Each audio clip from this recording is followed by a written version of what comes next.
Welcome to the information session for the 2021 Co-op Academy of what we call the Salish C edition, because it will be concentrated on San Juan Islands and or San Juan County and Islands County in Washington.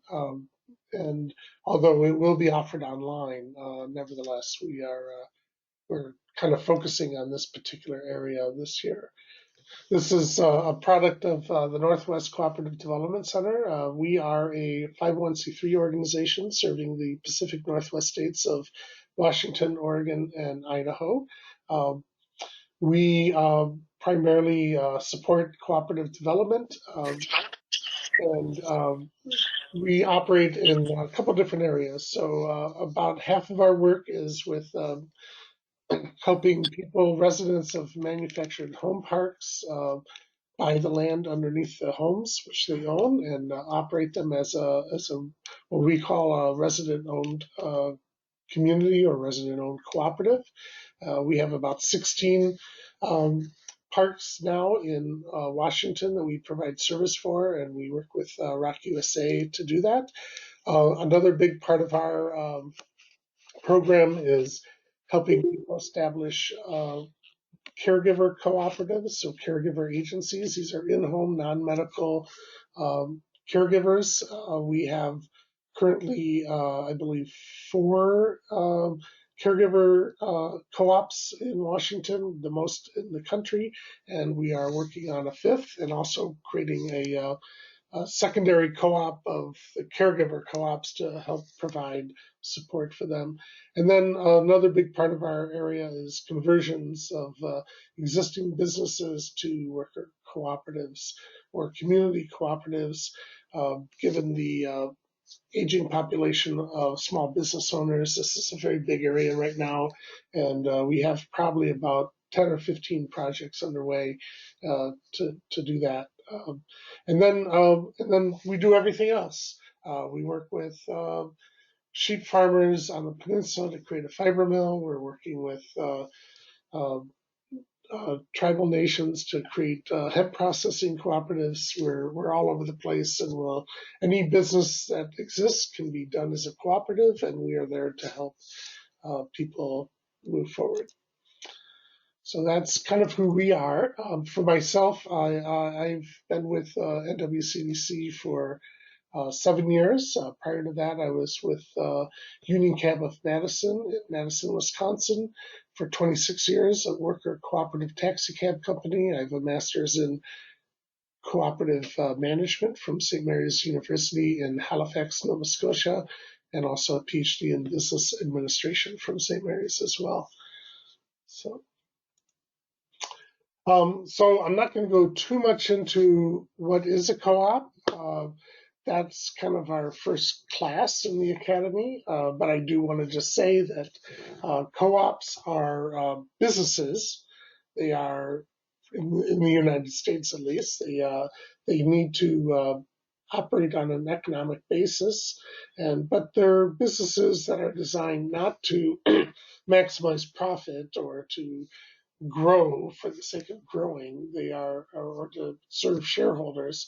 They're there to meet the needs of the community that they serve, and basically the users of the cooperative. So whether that's workers using it for meaningful and good employment, or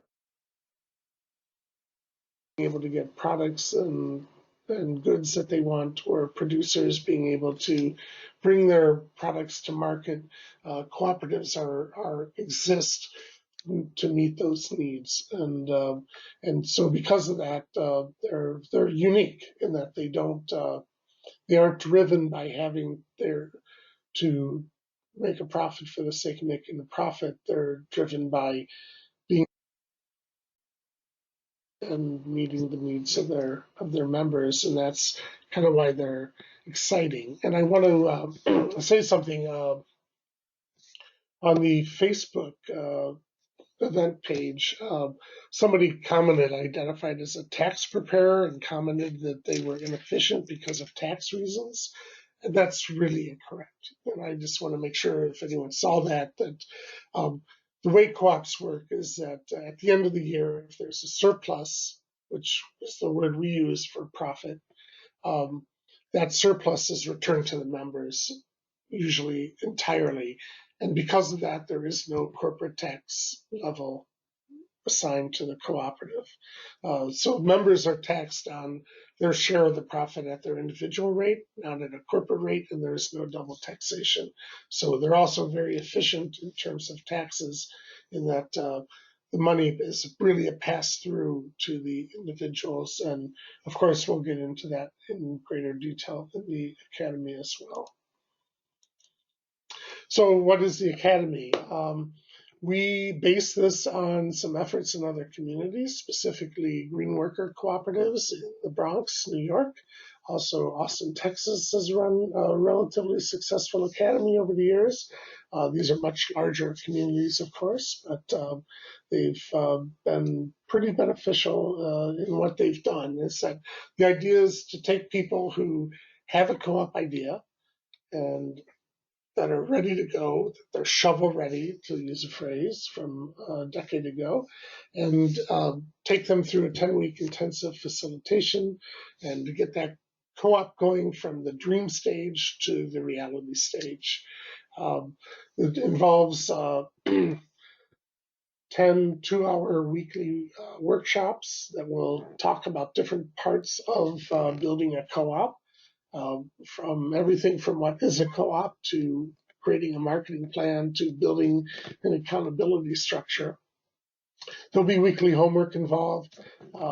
Obviously, we're not a grading institution. If you do the homework or not, it's up to you. But as always, you're going to get out of it what you put into it. And I hope more. We'll be available as well, myself and other members of our staff, to provide support during that week. If you have questions, like you're not sure if you're doing it right or something, or whatever, we'll be able to work with you, and we'll continue, as I'll talk about later after the academy is over, to provide support. So our academy began in 2017 as a pilot project in Olympia. We then went to Chimacum, Washington. This led to one conversion of a Port Townsend business. Also created a housing development group, and we also were supported by the Olympic Cooperative Network. We took 2019 off because we went to Grace Harbor County, and nobody showed up to our information sessions. So we thought, well, I guess there's not really that much interest for co-ops in Grace Harbor. And then 2020, we worked with the Small Business Development Center in Mount Vernon to do it. And because of the pandemic, we went virtual instead of in person. And we have a couple conversions in the work, as well as a home care startup. So the academies do produce something. It's kind of more of a starting place for a lot of people, but if you really have the energy and the will to do it, you can probably also pretty much, as we'll talk about in the course, with what most of what you need to get going. So the people we're hoping participate, and please share. We're going to put this recording on our website, but definitely current business owners who are considering a succession plan or thinking about retiring, people who have a co-op idea and are ready to go with it, and maybe have a few other people that want to come in and join them.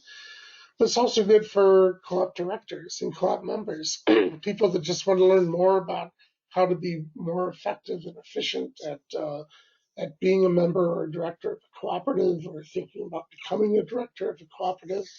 And then also any economic planners or elected officials. We're going to have another event later in May that's going to be really aimed at people running for public office this fall. But a lot of communities are now seeing cooperatives as a way to build a more resilient local economy. And so it would be great to have them involved too. So you don't necessarily have to be in the mode of actually creating a co-op, where we totally welcome people that want to learn too. It's just that if you are getting ready to do a co-op or convert your business to a cooperative, there's going to be a lot of tools here for you. So the basic agenda is, like I said, 10 weeks. We start with co-op basics. We've done some changes from previous models. So week 2 is about creating the problem statement. What problem is it that you're trying to solve? What are the needs that you're trying to meet for your community? We're going to be using a lot of Canvas work, borrowing it from a group called Start.coop, which is an accelerator program for cooperatives. And so that'll be kind of really diving into week 2. These sessions will not be, some of them will be more lectures, but a lot of them will be hands-on, diving into the work and trying to figure things out. Week 3 probably will be more of a lecture, but it's going to be about governance and decision making. What are articles and bylaws? How do you actually make decisions as a group in a cooperative? What are the different types of decision making? So we'll look at traditional majority vote versus collective consensus, and also what's sociocracy, or what's called dynamic governance. Week 4, we dive into starting the business plan by using the business model canvas. For some of, if Google it, and there's some nice videos, but we have one that's specific for cooperatives. That template that we'll use, we'll be using Miro.com as some whiteboarding software, which will help us break in and actually work with, help you start thinking about how to create your business plan. Week 5, we dive into the details, right? Not only is how to figure out if your co-op idea is financially feasible, but also how to think about the equity and learn about how equity works in a cooperative. Then we jump into the marketing plan, and ideally, and thinking about who and how you're going to target people, and just for driving people to your business. It's also about telling your story for potential members of your cooperative. Why should people join your cooperative? And it's also about why should funders want to fund your program or help support your cooperative. Then we kind of get more into the nitty gritty, I guess. In week 7, I use the term JEDI. It stands for Justice, Equity, Diversity, and Inclusion. So we hope that everyone in the co-op world will be Jedi warriors, in that they will really, cooperatives have always had a focus on social justice, and so we want to make sure that's present in our discussion, and thinking about how do you really build an organization based not just on equality, but also on equity, social equity within the structure. And that leads into week 8, where we talk about building accountability models, and also being very conscious about creating a culture for your organization. And when we talk about accountability, it's not just about making sure that workers toe the line. It's also making sure that the board is accountable to the membership, that the workers are accountable to the membership, but also that the membership is accountable to the community as a whole. And so really working into the values that we talk about in co-op basics, and making sure that they're alive and present in the organization. Week 9 involves putting it all together. We'll be talking about organizational charts, and thinking about policies, and creating a policy map and a basic template for a policy manual. And then week 10, this is kind of where it all comes home. We hope that the people that are doing this, and we really do want folks to be thinking about presenting and creating their co-op, but to do a pitch deck. So basically it's 12 slides on PowerPoint or Google Slides, and we have a template for it, but it's basically everyone will have the opportunity to pitch their idea to the group, and get some feedback from everybody, and basically have that to take home with them and to go forth and make their co-op great. So the deliverables then are at the end of the 10 weeks, you should have basic articles of incorporation and bylaws. So you'll be able to actually incorporate as a cooperative, and then create a bank account and start collecting membership dues. You should have a membership agreement, which is basically the agreement that people sign when they join a co-op. It says, I agree to these terms. This is what I'm getting into. A completed business model canvas, which would be the foundation of your business plan, the marketing plan, as I mentioned, and then a pitch deck. So it's definitely, basically, at the end of the 10 weeks. Again, this is how much you put into it, but you should be able to have almost everything you need to get your co-op going and up and running. And then, of course, the rest is kind of up to you.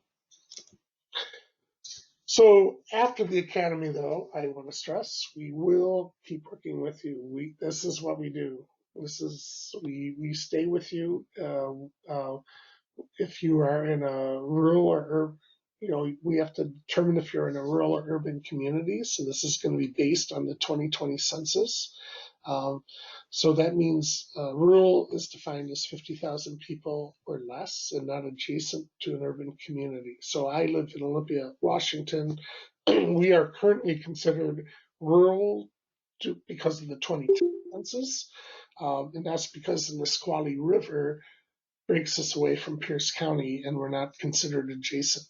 So, but after the 2020 census, both Lacey and Olympia will be over 50,000 people, and so most of Thurston County will be considered urban. So that's important because a lot of our funding comes from rural grants from the U.S. Department of Agriculture. There's a Rural Cooperative Development Grant, which I get my acronym wrong. Also, there's a Socially Disadvantaged Group Grant, which is for women and people of color and indigenous populations. It's very specific to that population. There's a Rural Business Development Grant that is kind of for any business in rural communities, and then the value-added producer grants. We can help write these grants. Most of these grants will cover our services. The value-added producer grant will cover things like feasibility plans and whatnot. And so basically our services will come at no cost to your co-op if you're in a rural community. For urban areas, we're mostly fee for service, but there are some efforts at play in Congress right now to create a urban version of some of the rural grants, and we're pretty excited about that. But even if they are fee for service, we can build in a payment plan that will be non-extractive. It'll be, we can wait to get paid until the co-op is up and running and has a positive cash flow and is, basically making money. We're not trying to, get you to pay us up front for something. What we really want to do is to see more co-ops get started, and we don't want finances to be a barrier to that. So we're happy to work with people and figure out how to make it go. So the instructors, we're looking at myself, Deborah Craig, is a coworker of mine, a colleague, so is Luis Sierra. The three of us will be primarily being the instructors. We might have a couple guests. We try to bring in people from existing co-ops to share their knowledge. So you get people who are in the trenches talking about how they do. We're still looking for them. Part of that is figuring out the schedule. We're looking at potentially, definitely the summer, probably June and July for this, maybe going after Independence Day, and probably evening hours. So we just have to, once we get the schedule figured out, that will be when we start bringing in guest instructors and scheduling them. So I want to talk about our partners for this year. Right now, our primary partner is Cooperation San Juan Islands with Leonard Lembach and but in the past, we've worked with the U.S. Federation of Worker Co-ops, Mike Wells, who does an incredible discussion and journey called Inclusion Includes You, although he's actually training us to do it now. So we might just break that into a 2-hour segment. But the idea is that by focusing on how you yourself deal with being included is a way to extract that out to the world. We've also worked with the Small Business Development Center and the Olympic Co-op Network on the peninsula. So we're always looking for partners to work with. We don't believe we have the gospel. We think having other people come in is really important to the work we do. And I mean, working together is the basic definition of cooperating. So we definitely want to work. And Kat, I see your message, and that's great. We'll definitely reach out to those folks. So this is kind of wraps up the presentation. If you have questions after the fact, you can always reach out to us. Our emails are up there, and do sign up for the Academy if you're interested. We're using the sign up form as a main way of reaching out to people. If you have more than one person, we really highly recommend having more than one person because co-ops are about, of course, multiple people and community. Have them make sure that you use the same name so we know who the cohort is. But share it, please. Anyone you know who's thinking about this who wasn't able to make it today, we will have the recording up on our website probably starting Monday, and we'll be starting the push. And I think we're looking at, like I said, probably an evening meeting, probably going to be Wednesday evenings, maybe from 5 to 7 is the time. But if people have other ideas about when to have meetings, then please let us know.